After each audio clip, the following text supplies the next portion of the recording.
बिस्मिल्लाहिर्रहमानिर्रहीम। नाजरीन, आज की वीडियो में एक दवाई के बारे में इंफॉर्मेशन दूंगा जिससे कि मेरे कॉलेज के जो स्टूडेंट हैं वो भी फ़ायदा उठाएंगे और जो आम पब्लिक है वो भी इससे फ़ायदा उठाएगी। ऑनलाइन आज मैंने अपने कॉलेज के स्टूडेंट को इस दवाई पे लेक्चर दिया है ऑनलाइन, लेकिन अब मैं उसकी जो वीडियो बना के अपलोड कर रहा हूँ यूट्यूब पे, वो इसलिए है कि यूट्यूब के ऊपर चूँकि वीडियो फॉर एवर रहती है, तो जब आपका दिल चाहे आप वहाँ से निकाल के आप इसे सुन सकते हैं। स्टूडेंट भी सुन सकते हैं, होम्योपैथिक डॉक्टर जो जूनियर डॉक्टर मेरी फील्ड के हैं वो फ़ायदा उठा सकते हैं और आम पब्लिक जो है वो फ़ायदा उठा सकती है। तो आज का नाजरीन हमारा टॉपिक है जिस दवाई के मतलब आज हमने पढ़ना है, वो दवाई एक फ़िश है, कटल फ़िश, उससे वो दवाई तैयार होती है और उस दवाई का नाम है सीपिया। सीपिया दवाई होम्योपैथिक में बहुत ज़्यादा इस्तेमाल होती है, बहुत अच्छी दवाई है और बहुत से अमराज, ख़ास करके लेडीज़ के अमराज जो हैं इसमें ये बहुत ज़्यादा अमराज में इस दवाई से फ़ायदा हासिल किया जा सकता है। आज मैं उन अमराज के बारे में भी आपको बताऊंगा और जिस सिस्टम पे इस दवाई का असर होता है बॉडी में, कौन से वो आर्गन, कौन से वो सिस्टम है, कौन सा वो एरिया है जिधर इस दवाई का असर होता है, वो भी बताता हूँ। तो नाजरीन फिर स्टार्ट करते हैं।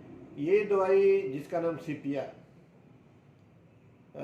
इसका हमारी ह्यूमन बॉडी में जिस एरिया पे असर होता है वो इस तरह से है कि जिस तरह ह्यूमन बॉडी के अंदर लातदाद सिस्टम काम कर रहे होते हैं, लातदाद फंक्शन, आर्गन के फंक्शन, मुख्तलिफ फंक्शन काम कर रहे होते हैं, जिनमें एक फंक्शन है वेजिटेटिव फंक्शन।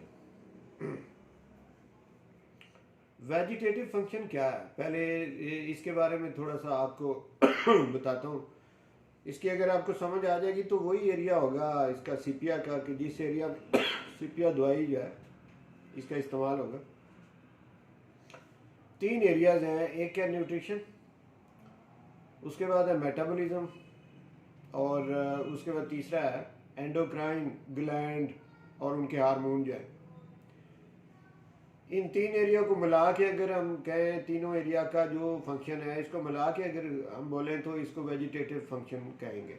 जो इन तीनों एरिया से रिलेटेड फंक्शन होगा वो वेजिटेटिव फंक्शन होगा। तो वेजिटेटिव फंक्शन अगर ख़राब हो जाए, इम्पेयर हो जाए, किसी वजह से डिसफंक्शनल हो जाए, तो फिर इस दवाई की ज़रूरत पड़ती है जिसका नाम सीपिया है।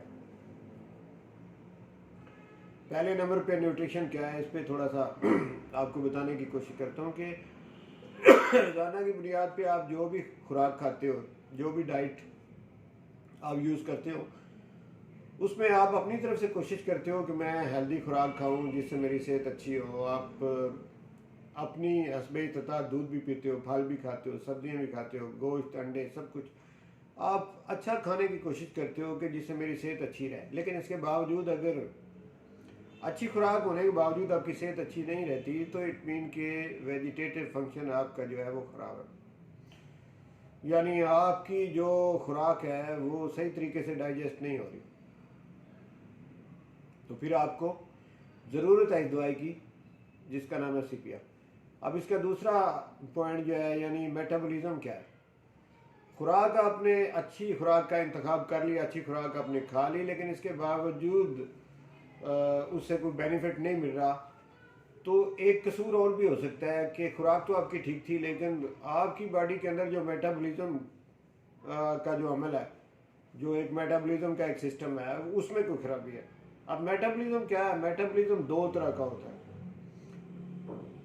एनाबॉलिज्म और कैटाबॉलिज्म। तो इसमें एक मेटाबॉलिज्म वो है जिससे कि हमें फ़ायदा होता है, तामीरी होता है, हमारे लिए बॉडी के लिए तामीरी उसे तसव्वुर करते हैं। और दूसरा तखरीबी होता है, डिस्ट्रक्शन होती है, उसमें तबाही होती है सेल्स की, आर्गन की। बॉडी दिन दिन कमज़ोर होती जाती है, वीकनेस आती है, अनीमिया हो जाता है, या इसी तरह की और कुछ बीमारियां जो हैं वो उनमें मुब्तला हो जाता है बंदा। अब अगर एक बच्चा है, छोटा बच्चा है, 2-4 साल उसकी उम्र है, अगर तो उसका मेटाबॉलिज्म ठीक है तो उसकी ग्रोथ होगी अच्छे से, उसकी ग्रोथ होगी, कद बढ़ेगा, सेहत अच्छी होगी, वज़न बढ़ेगा और उसे भूख लगेगी। तो हम समझेंगे कि मेटाबॉलिज्म का वो हिस्सा जो कि तामीरी है वो एक्टिव है, और जो कुछ भी बच्चा खाता पीता है उसको उसका फ़ायदा हो रहा है, बच्चा हो या बड़ा हो। बच्चे की एग्जांपल मैंने इसलिए दी है कि उसकी ग्रोथ नज़र आती है, कद जब बढ़ता है तो नज़र आती है। तो अगर किसी को अच्छी भली खुराक खाने के बावजूद भी उसका कोई ख़ास बेनिफिट नहीं मिल रहा तो इट मीन कि मेटाबॉलिज्म में कोई ख़राबी है। मेटाबॉलिज्म में होता यह है कि ऑक्सीजन जो हम बाहर से अंदर लेते हैं, यही ऑक्सीजन अंदर जब मैदे में जाती है, इंतड़ियों में जाती है, जहाँ पे हमारी खुराक है उसके साथ मिलती है, और खुराक में ऑक्सीडेशन का अमल शुरू होता है।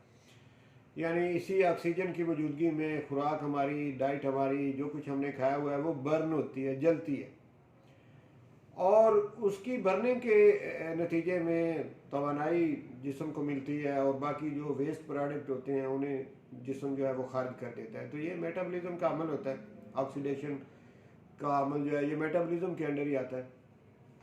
इसमें अगर ख़राबी है, कोई सही तरीके से ये नहीं हो रहा, तो फिर इस दवाई की ज़रूरत पड़ेगी जिसका नाम है सीपिया।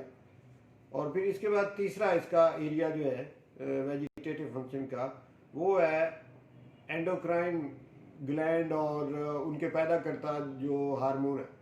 अगर उनमें बैलेंस नहीं है, कोई हार्मोन पैदा नहीं हो रहा, हार्मोन के अंदर कोई खराबी है, तो फिर भी कोई ना कोई बीमारी पैदा होगी, क्योंकि हार्मोन से रिलेटेड लातादाद बीमारियाँ हैं जिनका तल्लुक हार्मोन से है। एक लंबी लिस्ट है उन बीमारियों की। ख़ास करके इस बीमारी इस दवाई के हवाले से जो हार्मोन डिस्कस करने के काबिल हैं वो दो हैं, एस्ट्रोजन और प्रोजेस्टेरॉन।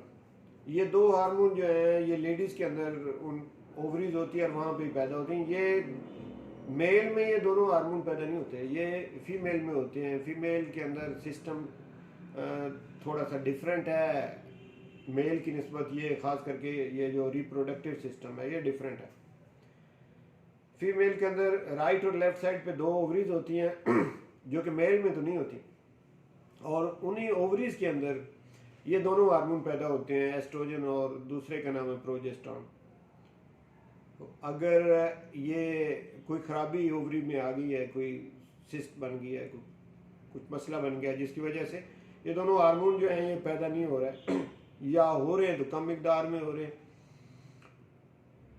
इससे कुछ बीमारियां पैदा होंगी। और जो भी बीमारियां इससे पैदा होंगी, जितनी भी लंबी तफसील उनकी होगी, वो हमारी ये दवाई जिसका नाम सीपिया है ये उनको कंट्रोल कर लेगी। चंद एक बीमारियां मैं आपको बता देता हूँ। जैसे एमिनोरिया हो जाएगा औरतों को। एमिनोरिया का मतलब है कि मेंसेस सर्कल जो औरतों में होता है हर महीने, उसका बिल्कुल बंद हो जाना एमिनोरिया कहलाता है। उसमें भी ये दवाई इस्तेमाल होगी। अगर डिस्मिनोरिया हो जाए, यानी डिस्मिनोरिया का मतलब है कि मेंसेस तो आते हैं औरतों को लेकिन पेनफुल होती है, तो ये बीमारी डिस्मिनोरिया है, तो उसमें भी ये दवाई कामयाब है। और इसके अलावा अगर ये सिचुएशन हो जाए कि मेंसेस अर्ली यानी डेट से पहले आ जाए, 2 दिन, 4 दिन, 5 दिन, हर दफ़ा ऐसे होता जाए, तो ये भी एक बीमारी है। क्योंकि अगर औरत तंदुरुस्त है तो उसको अपनी फिक्स डेट के ऊपर ये जो मेंसेस सर्कल है ये पूरी फिक्स डेट पर ही आते हैं, रेगुलर मेंसेस जो होते हैं। लेकिन अगर इरेगुलर मेंसेस हो गए हैं तो या डेट से पहले आते हैं तो ये इरेगुलर ही है, तो इस सूरत में ये दवाई देने की ज़रूरत है ताकि उसके जो एस्ट्रोजन और प्रोजेस्टेरॉन हैं उनमें जो कोई मसला है वो ठीक हो जाए, और उसके पैदा करदा जो रिज़ल्ट्स हैं, जो बीमारियां हैं वो भी ठीक हो जाएंगी। तो नाजरीन और मेरे स्टूडेंट, यहाँ तक तो मैंने इसकी गाइडलाइन दे दी। अब आगे जो सिम्टम पैदा होती हैं वो एक लंबी लिस्ट है, वो एक वीडियो में तो उनको कंप्लीट नहीं किया जा सकता। इसके लिए या तो मैं फिर कुछ और वीडियो बनाऊं कि कौन कौन सी सिम्टम किस किस एरिया से पैदा होती हैं जब ये डिस्टर्बेंस होती है, तो वो भी इंशाल्लाह मैं नई वीडियो बनाऊंगा और उसमें वो सिम्टम जो है वो आपको उस बारे में बता दूंगा। ख़ास करके हार्मोन से रिलेटेड बहुत लंबी चौड़ी जो है ना सिम्टम पाई जाती हैं। हार्मोन जब भी डिस्टर्ब होते हैं तो बड़ी बीमारियां पैदा हो जाती हैं। ये औरतों के जो हार्मोन है, इससे चेहरे के ऊपर फालतू बाल पैदा हो जाते हैं और बाद औरतों की आवाज़ मर्दों जैसी हो जाती है। और इसी तरह चूँकि इस दवाई में तो ज़्यादातर औरतों के हार्मोन डिस्कस करने हैं, लेकिन ये कि अगर इससे हटके अगर हार्मोन की हम बात करें तो मर्दों में भी हार्मोन की वजह से बीमारियां पैदा होती हैं। मतलब कुछ मर्दों की आवाज़ बारीक हो जाती है और वो उनकी हार्मोन की वजह से होती है कि हार्मोन जब डिसबैलेंस होते हैं तो ये मसला बनता है। तो मुझे उम्मीद है नाज़रीन कि इस वीडियो से आपको काफ़ी सारी इन्फॉर्मेशन मिली होगी और जो मेरे स्टूडेंट हैं उनको भी इन्फॉर्मेशन मिली होगी। कोई अगर किसी किस्म का कोई क्वेश्चन अगर हो तो वो भी आप इसके नीचे आप दे दिया करें, ताकि या कोई आपकी और डिमांड हो कि फ़लाँ टॉपिक पे वीडियो बननी चाहिए तो वो भी आप नीचे लिख दिया करें। और दूसरे नंबर पे ये कि हौसला अफजाई के लिए आप इसको लाइक भी किया करो, और जिन लोगों ने चैनल सब्सक्राइब नहीं किया उन्हें चाहिए, अगर वो दिलचस्पी रखते हो तो वो सब्सक्राइब कर लें ताकि मेरी वीडियो जो भी मैं नहीं बनाऊँ उन तक पहुँच जाए, और साथ में बेल का निशान जो है उसको भी दबा दें। इसका मतलब है कि जो वीडियो बनेगी वो आप तक पहुँच जाएगी। इन्फॉर्मेशन अगर अच्छी हो तो मेरा ख्याल है कि ये हम सब का फ़र्ज़ बनता है कि वो बाकी लोगों तक भी अच्छी बातें पहुँचानी चाहिए। और सेहत के हवाले से तो हम सबको मिलजुल के अपने मुल्क में हम सब की ये ड्यूटी है कि हमारे पूरे मुल्क की जो आबादी है उसकी सेहत अच्छी हो। और अच्छी सेहत के लिए जहाँ बाकी चीज़ें ज़रूरी हैं वहाँ इन्फॉर्मेशन भी ज़रूरी है। बंदे को कुछ ना कुछ अगर पता हो कि कौन सी चीज़ हमारे लिए अच्छी है कौन सी नहीं अच्छी, तो बंदा थोड़ी केयर करता है। तो अच्छी दुआ के साथ कि अल्लाह ताला आपकी सेहत अच्छी रखे, आपके मिलने वालों की, आपके रिश्तेदारों की, आपके दोस्तों की, सबकी सेहत अल्लाह करे अच्छी रहे। और इसी दुआ के साथ मैं इस वीडियो को ख़त्म करता हूँ। नई किसी वीडियो के साथ दोबारा आपकी खिदमत में हाज़िर हूँगा। उस वक्त तक अपने मेज़बान डॉक्टर अरशद चौधरी को इजाज़त दीजिए। बहुत शुक्रिया नाज़रीन।